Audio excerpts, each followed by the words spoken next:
안녕하세요. 21년 경력의 보청기 전문 청능사 정순옥 원장입니다.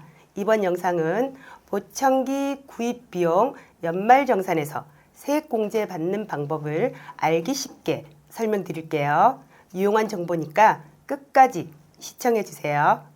보청기 구입하고 연말정산 혜택 못 받으면 너무 아깝잖아요. 연말정산과 의료비 세액공제란? 먼저 연말정산이 무엇인지 간단하게 설명해 드릴게요.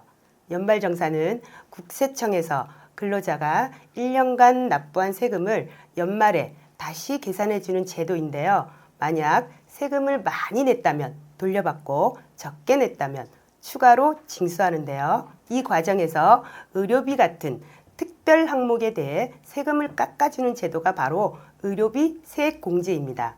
대상자는 급여를 받을 때 세금을 납부한 근로자이며 일용직 근로자나 무소득자는 대상자가 아닙니다. 보청기도 공제 대상인가요? 네, 보청기 구입 비용 의료비 세액 공제 대상입니다. 보청기를 구입하셨다면 일정 금액을 세금에서 돌려받을 수 있습니다. 의료비 공제 신청 방법. 근로자가 병원비나 약국에서 지출한 비용은 국세청에서 자동으로 연말정산에서 자료가 출력이 되지만 보청기나 장애인 보장구는 법령에 의해서 연말정산 간소화 서비스에서 조회가 되지 않습니다. 신청 방법은 크게 두 가지가 있습니다. 첫 번째 방법은 보청기 착용자가 근로자인 경우 보청기 구입처에서 성명과 구입 날짜, 주민등록번호, 구입 금액이 기재된 소득공제용 영수증을 발급받아서 회사에 제출하여 국세청에 신청하시면 세금 공제 혜택을 받을 수 있습니다.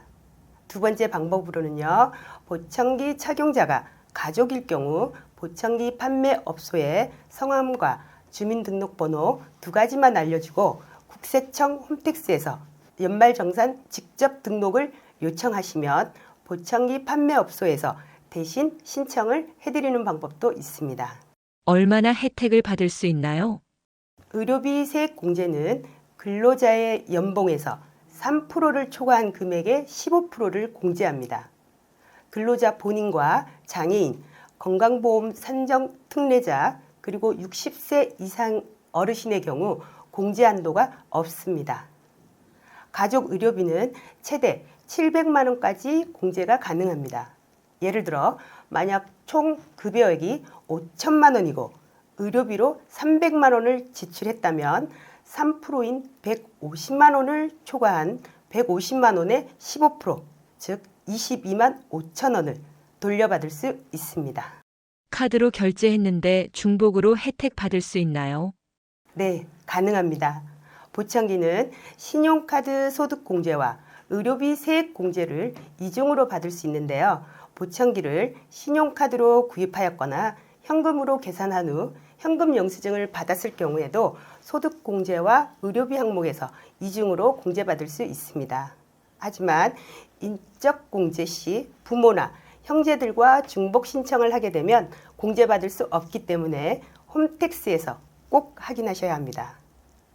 근로자 본인이나 부양가족이 청각장애인이고 정부에서 지원해주는 국가보조금을 받아서 보청기를 구입했다면 본인 부담금 10%에 해당하는 세액만 공제받을 수 있습니다. 맞벌이 부부를 위한 팁. 맞벌이 부부라면 세금 공제 혜택을 최대화하기 위해서는 소득이 높은 배우자에게 의료비를 몰아주는 것이 유리합니다. 국세청 홈택스에서 자료 동의를 통해서 쉽고 간소하게 하실 수 있습니다. 지금까지 보청기 구입비 연말정산 혜택 받는 방법에 대해 알려드렸는데요. 정보가 유익하셨나요? 13월의 보너스 같은 월급이라고 불리는 연말정산 놓치지 마시고 꼭 챙기시길 바랍니다. 저는 여러분의 청력을 책임지는 보청기 전문 청능사입니다. 구독과 좋아요, 알림 설정 해주신다면 다음 영상에서 좀 더 유익한 정보로 보답하겠습니다.